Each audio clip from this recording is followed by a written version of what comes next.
సంపన్నుడైన దేవుని కృపా సువార్త, కరుణ సంపన్నుడైన దేవుని కృపా సువార్త,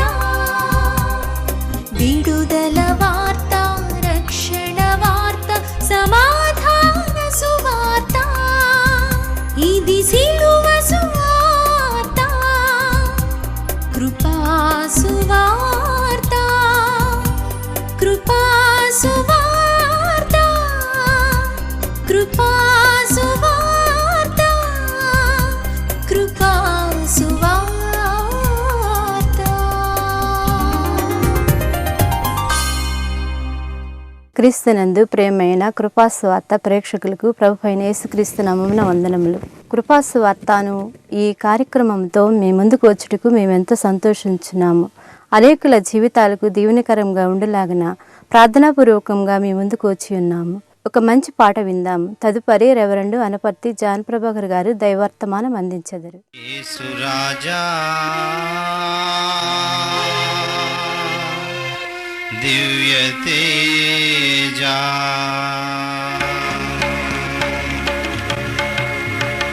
స్తుతి సింహాసనాసీనుడా, యేసు రాజా దివ్య తేజా, స్తుతి సింహాసనాసీనుడా, యేసు రాజా దివ్య తేజా,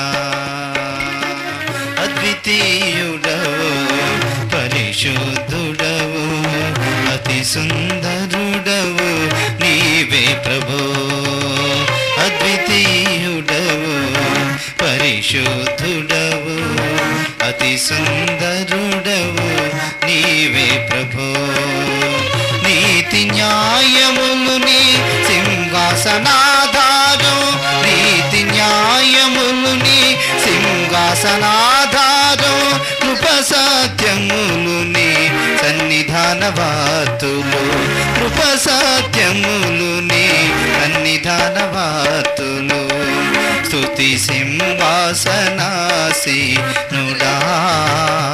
యేసు రాజా దివ్య తేజా.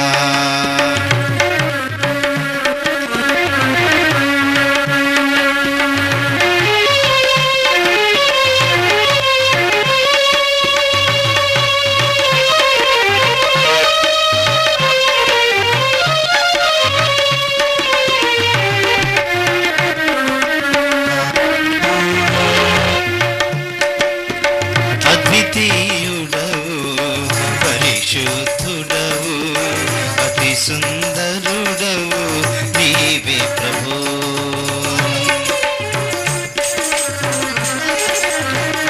క్రీస్తునందు ప్రియమైనటువంటి వారలారా, దేవుని వర్తమానంతో మీ వద్దకు వచ్చుట మాకెంతో సంతోషాన్ని ఇచ్చుచూ ఉన్నది. మీరంతా క్షేమం అని నమ్ముచున్నాం, మీ కొరకు ప్రార్థిస్తున్నాం. మీలో అనేకులు మీ యొక్క విషయాలను టెలిఫోన్ ద్వారా తెలియజేయచ్చు ఉన్నారు. మేము ఆలకించడమే కాదు, కానీ మీ యొక్క భారాన్ని దేవుని పాదాల యొద్దకు తీసుకుని వెళ్తూ ఉన్నాం. అంతేకాదు, కొందరు ఎస్ఎంఎస్లు ద్వారా మీ యొక్క వివరాలను అంటే అవసరతలను తెలియజేస్తున్నారు. అది మంచి మార్గం, కానీ సాధారణ ప్రజలకు ఎస్ఎంఎస్ల గురించి తెలియదు. అందువలన వారు వినియోగించుకోలేకపోతున్నారు.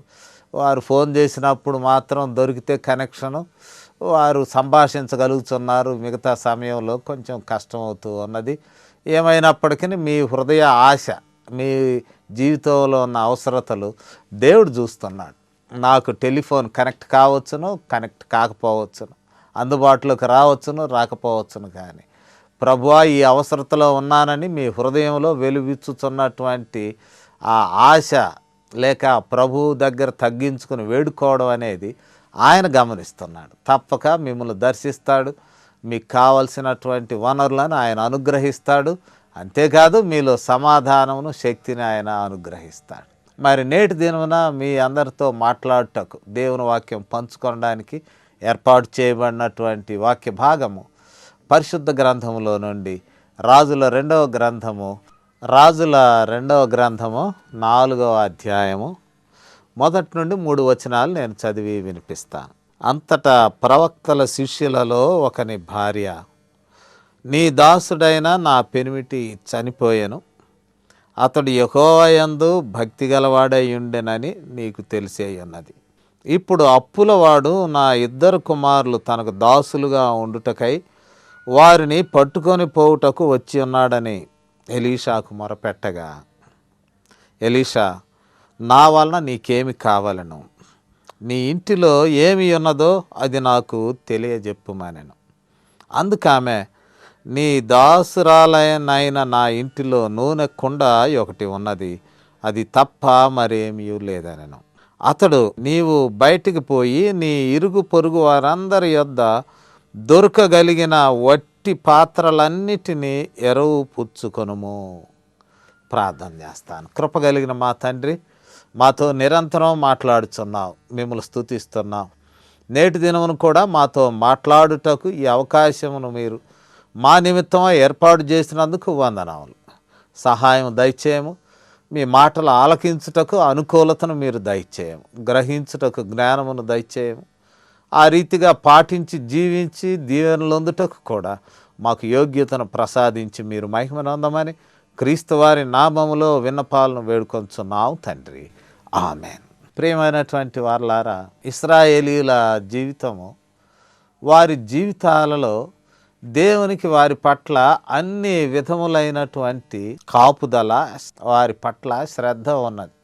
ఆ శ్రద్ధ వలన వారికి కష్టములు కలిగినప్పుడు, శ్రమలు కలిగినప్పుడు వారు మేలు పొందుటకు, న్యాయం పొందుటకు, భద్రత పొందుటకు దేవుని వాక్యం తగినటువంటి సలహాలను, సూచనలను, ఆజ్ఞలను కూడా దేవుని వాక్యం ఇచ్చుచూ ఉన్నది. అందువలన ఇశ్రాయేలీయులు మంచి సమాజముగా వారు కొనసాగాలని, ప్రతి ఒక్కరి భద్రతతో కొనసాగాలని అది దేవుని యొక్క ఉద్దేశం.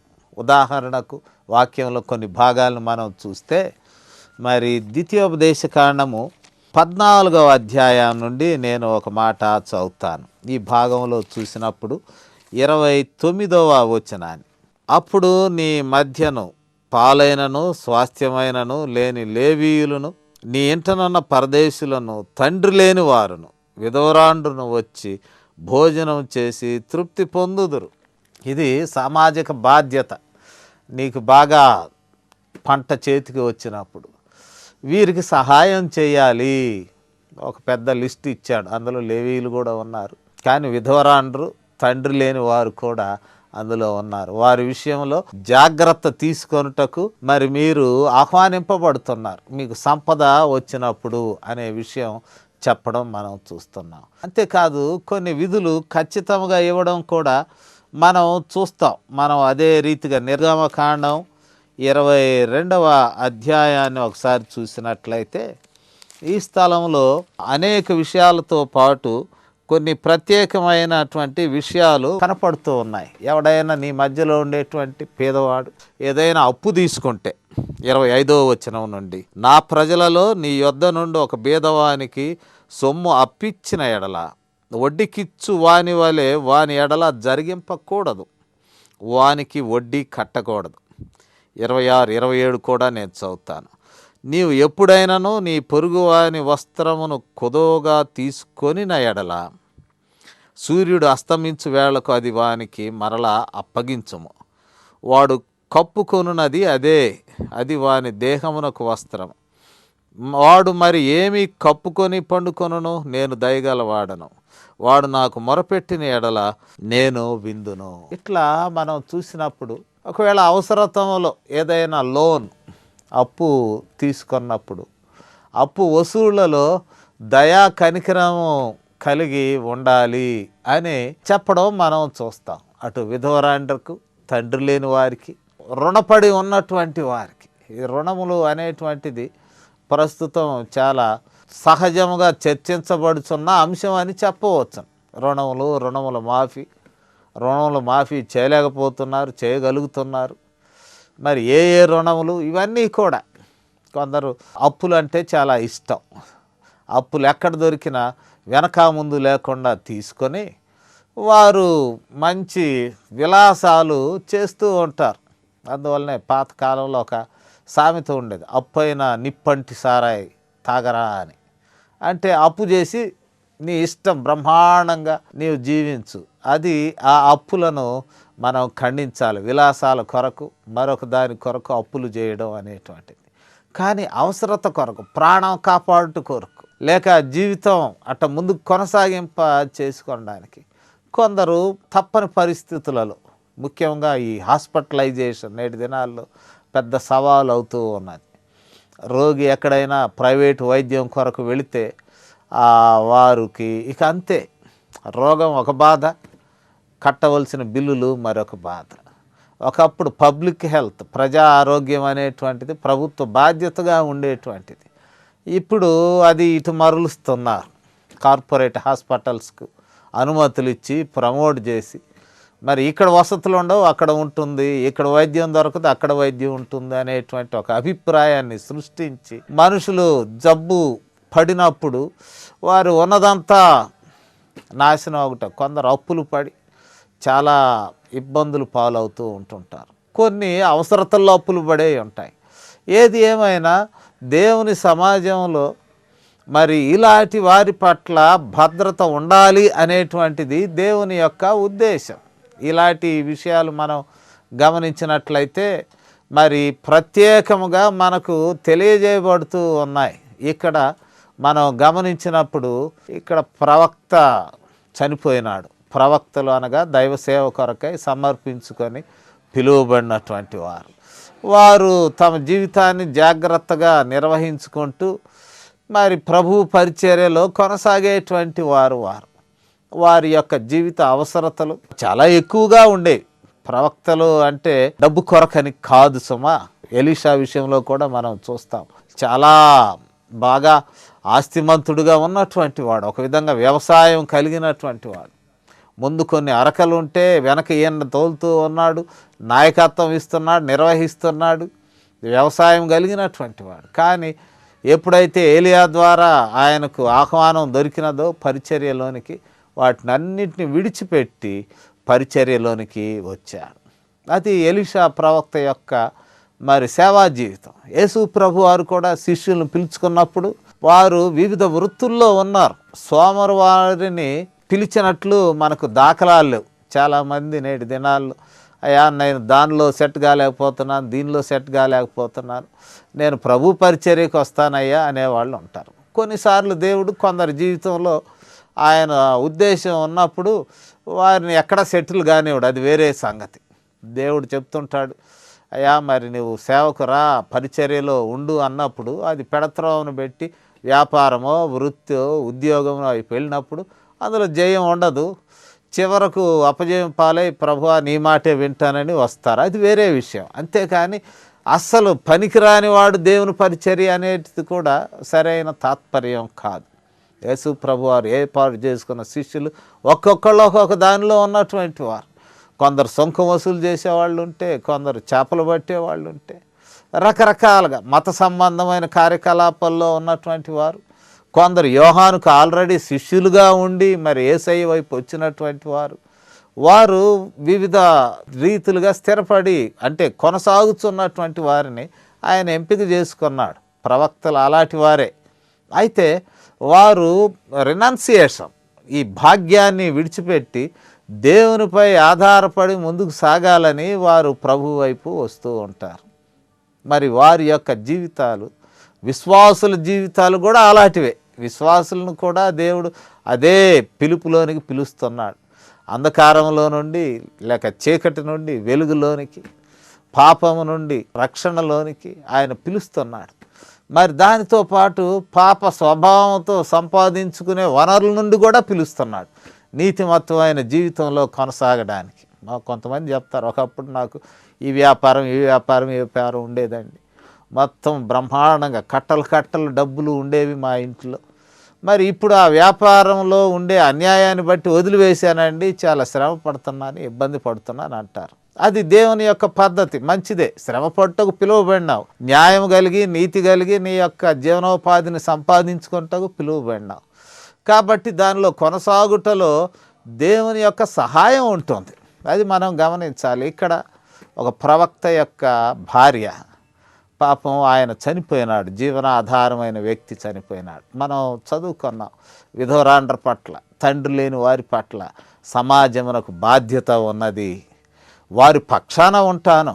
అలాంటి వారికి అప్పిచ్చినప్పుడు వారిపై అక్రమముగా వసూళ్ళ నిమిత్తమై వారిని ఇబ్బంది పెట్టడానికి చాలా గ్రామాల్లో కూడా మనుషులు ఒక రకమైన క్రూరులుగా తయారవుతూ ఉన్నారు. విధవరాండ్రను వారి యొక్క పొలాలను కానీ ఇళ్ల స్థలాలను కానీ లాక్కోవడానికి అనేక విధాలైనటువంటి క్రూరమైన స్వభావం చూపిస్తూ ఉన్నారు. ఎవడికి చెప్పుకుంటావు, పో చెప్పుకోపో, నేను నీ సొమ్మును నేను కాజేసేది, నీకున్నటువంటి ఆస్తిని కలుపుకునేది, వెళ్ళిపో అని చెప్పేవాళ్ళు ఉన్నారు. విధవరాండ్ర పట్ల, దీనులైనటువంటి తండ్రి లేని అనాథల పట్ల దేవుని సహాయం ఉంటుంది, తీర్పులోనికి తీసుకురాబడతాం. అయితే ఇక్కడ ఈమె శ్రమల్లో ఉన్నది. అప్పులు ఇచ్చినటువంటి వాడు బిడ్డల్ని పట్టుకొని పోవడానికి వచ్చి ఉన్నాడు. చాలా ఇబ్బందికరమైనటువంటి విషయం. ఆ సమయంలో ఆమె దేవుని యొక్క దాసుడైన ఎలీషా యొద్దకు వచ్చినప్పుడు ఆయన 2 ప్రశ్నలు అడిగినాడు. అమ్మా, నేను నీకేమి చేయగూర్చున్నావు? రెండవది, నీ యొద్ద ఏమి ఉన్నది? దానిని స్పష్టంగా తెలియజేయం. దేవుడు ఆయన పాదాల యొద్దకు మనం ఒక అవసరతతో వెళ్ళినప్పుడు ఆ అవసరత చెప్పుకోవడంలో స్పష్టత ఉండాలి. స్పష్టత కలిగినటువంటి విన్నపం అదెప్పుడు మనకు జవాబును తెచ్చేటువంటిది. స్పష్టత లేనటువంటి విన్నపం, కొన్నిసార్లు స్పష్టత లేనటువంటి విన్నపాలు చేస్తూ ఉంటాం. ప్రభువా, మాకు అది కావాలి, ఇది కావాలని. దానిలోని అవసరత ఎంతవరకు? Is there any urgency? దానిలో ఏదైనా అత్యవసరమైన పరిస్థితి ఉన్నదా? ప్రభువుకు చెప్పుకో. ఎందుకంటే ప్రభువు మన జీవితాలను చూస్తున్నాడు, మనల్ని విడిచిపెట్టడు, ఆయన భద్రతలో మనల్ని ఉంచుకుంటాడు. కానీ మనం వేడుకొనడంలో కూడా స్పష్టత. ఈమె తప్పకుండా చెప్తున్నది, పిల్లలను పట్టుకుని వెళ్ళిపోవడానికి వచ్చాడయ్యా. There is clarity. ఈ సమయంలో మరి విడుదల కావాలి, అప్పుల నుండి విడుదల కావాలి, ఈ బాధ నుండి విడుదల కావాలి, అప్పుల దాసత్యం నుండి విడుదల కావాలి. నాకు టెలిఫోన్స్ చేసేవారిలో మరి ఒక వర్గం ఉన్నారు, వారు అప్పుల బాధను ఎక్కువగా చెప్తున్నారు. కొందరైతే నాకు గత 6 ఏళ్ల నుండి అప్పుల గురించే చెప్తున్నారు. అదేమిటో 6 సంవత్సరాలు పైబడి ఇంకా అప్పులు చేస్తున్నావు, విడుదల కొరకు ప్రార్థన చేస్తూ ఉన్నావు. అది న్యాయమైనటువంటిది కాదు సుమా. విడుదల ఇచ్చేవాడు దేవుడు ఉన్నాడు, కానీ దాని జీవితాన్ని సరిగా నిర్వహించుకున్నటకు పిలువబడుతూ ఉన్నాం. ఇక్కడ ఏమి అప్పులు పడినది, ఏ పరిస్థితుల్లో అప్పు పడినదో మనకు తెలియదు. అప్పులు ప్రమాదకరమైనవి కూడా. దేవుడు నీకు తృప్తికరమైన జీవితాన్ని ఇస్తాడు. పరిచర్యలో ప్రాముఖ్యముగా తృప్తికరమైనటువంటి జీవితం ఎంతైనా అవసరమై ఉన్నది. ఉన్నదానిలోనే ప్రభు పాదముల యొద్ద మనం మోకరిల్లి, ప్రభువా, ఇదిగో ఇంత మాత్రమే ఉన్నది, నా జీవితాన్ని ముందుకు నడిపించయ్యా. ఆయన నడిపిస్తాడు, అవసరతలు తీర్చువాడు. తొందరపడి అప్పులు చేయుటకు మనం ఆహ్వానింపబడట్లేదు. అయితే పాపం ఈమె ఏదో అప్పుల్లో పడిపోయినది, నిస్సహాయ స్థితిలో. ఆమె ఆర్ద్రత ఉన్నది, బాధ ఉన్నది. దైవ సేవకుని దగ్గర అది స్పష్టముగా వెలుబుచ్చినది. ఇక రెండవది, ఇక్కడ విశ్వాస స్థాయి. దేవుడు దాన్ని కూడా చూస్తున్నాడు. ఎంత ఉన్నది, ఏమున్నది నీ దగ్గర? నూనె ఒక కుండలో ఉన్నది. సరే, మంచిది, ఎంప్టీ వెజల్స్ తెచ్చుకో. నీ విశ్వాస స్థాయి ఎంత ఉన్నదో అంతవరకు అరువు తీసుకుని వచ్చినది. మరి తాను నీ ఇంటి వరకు తలుపులు వేసుకుని ఇంటిలో ఉండము. It says about privacy. దేవుడు వ్యక్తిగతముగా, కుటుంబముగా ఒక అద్భుత కార్యమును చేయుటకు ఎప్పుడూ ఇష్టపడుతుంటాడు. Not for publicity. యేసు ప్రభు వారు చేసిన అద్భుత కార్యాలు అనేకం కూడా మీరు ఎవరికి చెప్పవద్దు అని చెప్పడం మనం గమనిస్తూ ఉంటాం. ఎందుకంటే ఇది పబ్లిసిటీ కొరకు కాదు సుమా. కొన్నిసార్లు మరి అద్భుతాలు జరుగుతున్నాయని పబ్లిసిటీ ద్వారా మనం ఒక రకమైనటువంటి సెన్సేషన్, ఉత్సాహాన్ని, మనుషుల్లో ఆశను రేకెత్తించడానికి ప్రయత్నం చేస్తుంటాం. అది కాదు. It is need based. అక్కడ ఉన్నటువంటి వారి యొక్క అవసరత మేరకు వారి అవసరతను తీర్చుట దేవుని యొక్క ఉద్దేశమైనది. సువార్తల్లో, ముఖ్యంగా సముద్ర సువార్తల్లో అనేకమైనటువంటి స్వస్థతలు. యేసయ్య అంటాడు, గప్ చిప్పున వెళ్ళు, ఎవరికి చెప్పవద్దు. దేవుడు నీకున్నటువంటి అవసరతను గమనిస్తున్నాడు, నీ పట్ల జాలి కలిగి ఈ కార్యం చేయుచున్నాడు అనేటువంటిది. ఇక్కడ కూడా ఈ దైవ కార్యం విషయంలో ఒక విధమైనటువంటి ప్రైవసీ ఏర్పాటు చేయడం మనం చూస్తాం. ఇక్కడ మనం చూసినట్లయితే 4వ వచనం, ఈ 2వ రాజుల గ్రంథం 4వ అధ్యాయం 4వ వచనం, అప్పుడు నీవు నీ ఇంటిలోకి వచ్చి నీవును నీ కుమారులను లోపల నుండి తలుపు మూసి, నీవు నీ బిడ్డలు లోపల నుండి తలుపు మూసుకో. దేవుడు మీ కుటుంబాన్ని దర్శిస్తున్నాడు, సమృద్ధితో నింపబోతూ ఉన్నాడు. అనగా దేవుడు మనం వీధుల పాలు కాకుండానే, దేవుడు మనము 10 మందిలో అభాసు పాలు కాకుండానే మన కుటుంబాన్ని కుటుంబ గుట్టు అని అంటారు చాలామంది. ఆ సిగ్గు అవమానం బహిరంగముగా మనకు కలుగకముందే మన కుటుంబాల్లో అద్భుతాలు చేయువాడు, వీధిని పడకముందే దయగలిగినటువంటి దేవుడు. నీవు తలుపు మూసుకో, తలుపు మూసుకో, తలుపు మూసుకోమనేటువంటి మాటలు ఈ 4వ అధ్యాయంలో వివిధ సందర్భాల్లో మనకు కనబడతాయి. మనం గమనించినట్లయితే 4వ అధ్యాయంలోనే మరొక సందర్భంలో 21వ వచనంలో షూనేమీయురాలి యొక్క కుమారుడి విషయంలో స్వస్థత చేయుచు ఇక్కడ అంటాడు, అప్పుడు ఆమె పిల్లవానిని దైవజనుని మంచం మీద పెట్టి తలుపు వేసి.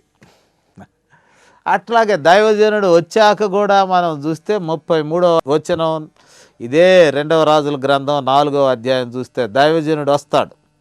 వచ్చాక 33వ వచనం, తానే లోపలికి పోయి వారిద్దరే లోపల నుండగా తలుపు వేసి యెహోవాకు ప్రార్థన చేసి. తలుపు వేసి అనగా వీధిని పడకముందే, లేక బయట వారు మన యొక్క ఈ అవసరతలో పడుచున్నటువంటి బాధలు ప్రజలు తెలుసుకొనక ముందే. నేను సాధారణంగా అప్పు అడగడానికి నేను ఇష్టపడను. అది మా తల్లిదండ్రుల నుండి నేర్చుకున్నటువంటి ఒక మంచి తత్వం. కారణం ఏమిటి అంటే, మా నాన్నగారు పూర్తికాల పరిచర్య కొరకు ప్రభుత్వ ఉద్యోగం నుండి ఆయన రాజీనామా తీసుకున్నాడు. అటు తర్వాత కుటుంబంగా మేము అనుకున్నది ఏంటంటే అప్పులు చేయరాదు, అది తొలి నిర్ణయం. అందువలన ఉన్న డబ్బుతో ఉన్న అప్పులనని మొదటగా తీర్చివేశాం. తీర్చివేసిన తర్వాత అదే తత్వము ప్రభు పరిచయలోకి వచ్చాక నేను కూడా ప్రయత్నం చేయుచున్నాను టు అడాప్ట్ సేమ్ ప్రిన్సిపల్. ఎందుకంటే అప్పు చేసి అభాసు పాలై వీధిని పడినప్పుడు నన్ను పిలిచినటువంటి దేవుని కూడా మనుషులు తేలిగ్గా మాట్లాడతారు. ఈయన ఏదో ప్రభు పరిచర్య అని ఈయన వచ్చి ఉన్నాడు, ఇదిగో కష్టాలు పడుతూ ఉన్నాడు, ఈయన బిడ్డలు ఇబ్బందులు పాలవుతూ ఉన్నారని ఒక విధమైనటువంటి అవమానంతో కూడిన భాష దేవుని పట్ల వాడతారు. అది కొంచెం ఇబ్బందికరం. అందువలన అప్పుల కొరకు ప్రయత్నం చేయను, మరి అవసరతలు తీర్చుకొనుటలో జాగ్రత్త పడుతూ ఉంటాం. పిల్లలు కూడా ఇది కావాలి డాడీ, అది కావాలి డాడీ, వారు చదువులు అడుగుతుంటారు. ఓకే ఇస్తానని చెప్తారు. వారు ఆశ్చర్యపడుతుంటారు. అంత మాత్రాన వారు వృధాను వారికి నేర్పించలేదు సుమా. పిల్లలు కూడా కొన్నిసార్లు అడిగేవారు, డాడీ 10 రూపాయలు ఇవ్వగలవా? ఏందిరా బాబు, ఒక నోట్స్ కొనుక్కోవాలి. ఓకే ఇస్తాను, తీసుకో. దేవుడు సామర్థ్యం ఇస్తున్నాడు. అంత మాత్రాన నేను ధనికుడిని కాదు. ప్రజలు ఆ భావంలో ఉంటారు, ఈయన గారు పాస్టర్ గారు బాగా ధనికుడండి, ఈయన దగ్గర సమృద్ధిగా ధనం ఉన్నదండి. అందువలన ఎవరిని చేయి చాపడు. ఒకరిని చేయి చాపకుండా ఉండుట సర్ప్లస్ మనీ అనే అర్థం కాదు. దేవుడు తోడుగా ఉన్నాడు, దేవుడు చేయబట్టుకున్నాడు. అవసరతలో ఉన్నవారిని గుట్టు బయటకు పడకముందే, అవసరతలో వీధులు పాలు కాకముందే ఆయన సమృద్ధినిచ్చేవాడు. అది మన యొక్క విశ్వాస స్థాయి, దానిని గమనించాలి. అంత మాత్రాన ప్రజలు అనుకుంటుంటారు, ఈ క్రైస్తవులు వీధిని పడి అప్పులు చేసుకుంటూ బాధలు పడుతూ ఉండట్లేదు కాబట్టి వాళ్ళకి డబ్బు ఉన్నది అని. లేదు సుమా, ఉన్నదానిలో జీవించడం నేర్చుకున్నటువంటి వారం, నేర్చుకుంటున్నాం. Still we are learning and even we are teaching to our children. కుటుంబానికి కూడా నేర్పిస్తున్నాం, ఉన్నదానిలోనే తృప్తి పడండి. లేదు అనే విషయంలో ఎక్కువ బాధపడి దేవుని నిందించవద్దు, కుటుంబాన్ని నిందించవద్దు. దేవుడు మన అవసరతల్లో మన చేయి విడిచువాడు కాదు. ఇక్కడ ఒక పేద విధవరాలు ప్రవక్త భార్య, ఆమె అభాసు పాలయ్యే సమయంలో అంటున్నాడు, మీరు తలుపులు వేసుకోనండి. మీ విశ్వాస స్థాయి ఎన్ని పాత్రలు ఉన్నాయో, పాత్రలో నూనె నింపండి, అప్పు తీర్చండి, మిగిలిన దాంతో తృప్తిగా జీవించండి. దేవుడు అలాంటి స్థితిని మనకిస్తాడు. మన దేవుడు గొప్పవాడు, భాగ్యవంతుడు, ఆయన కొదువు లేదు. భూమియు దాని సంపూర్ణత ఆయనదే. ఆయన మన చేయి పట్టుకొనుచున్నటువంటి వాడు. మన కొరకు, మన ప్రాణ విమోచన కొరకు, జీవిత విమోచన కొరకు విలువైన తన ప్రాణాన్ని సిలువ మీద పెట్టాడు మనకు విడుదలనివ్వడానికి. సాధారణ అవసరతల్లో నుండి విడుదల ఇచ్చుట ఆయనకు లెక్కలోనిది కాదు.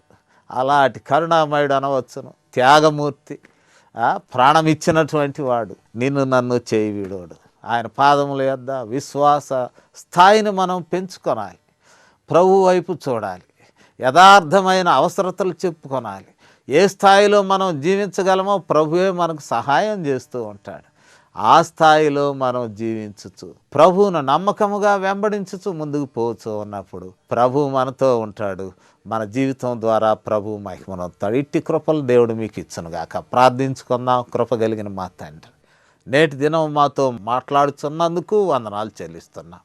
సహాయం దయచేయం మా తండ్రి. మీ బిడ్డలము మా చేయి పట్టుకొనము, ఎన్నడూ కృంగిపోకుండా పైకెత్తి పట్టుకొనము. మా ప్రియులను కూడా దర్శించము నాయన. వారి యొక్క కుటుంబ జీవితంలో మీరే తృప్తికరమైన స్థితిని మీరు ప్రసాదించి, బలహీనులకు మీరు బలమును దయచేయము, ముందుకు నడిపించము. మేము మా విశ్వాస స్థాయిని పెంచుకుంటే కృప చూపం. మీ శిలువ రక్తంలో మేము కడగబడినటువంటి వారమై ఈ రక్షణలో తృప్తికరమైన జీవితాన్ని జీవించు భాగ్యం మాకందరికీ మా ప్రియులకు ప్రసాదించమని క్రీస్తు వారి నామములో విన్నపాలను వేడుకొంచున్నాం తండ్రి. ఆమెన్. మన పరమ తండ్రి అయిన దేవుని ప్రేమయు, మన ప్రభువును రక్షకుడైన యేసు క్రీస్తు వారి కృపయు, పరిశుద్ధాత్మ యొక్క అన్యోన్య సహవాసము ఈ మాటలు ఆలకించిన ప్రతి ఒక్కరికి, అఖిల విశ్వాసులకు ఇప్పుడును సదాకాలము తోడయుండును గాక. ఆమెన్. ఈ కార్యక్రమం వీక్షించిన మీ అందరికీ మా వందనాలు. ఈ కార్యక్రమం కొరకు ప్రార్థించండి. మీ అభిప్రాయాలు తెలియజేయండి. మీ ప్రార్థనా అవసరతలు ఉన్న ఎడల మాకు తెలియజేయగలరు.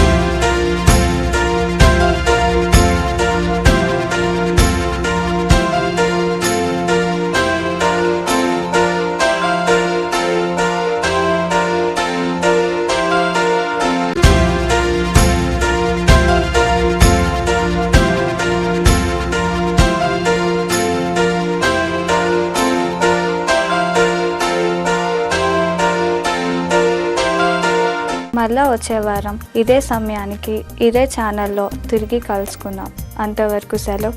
మీకు మా వందనాలు.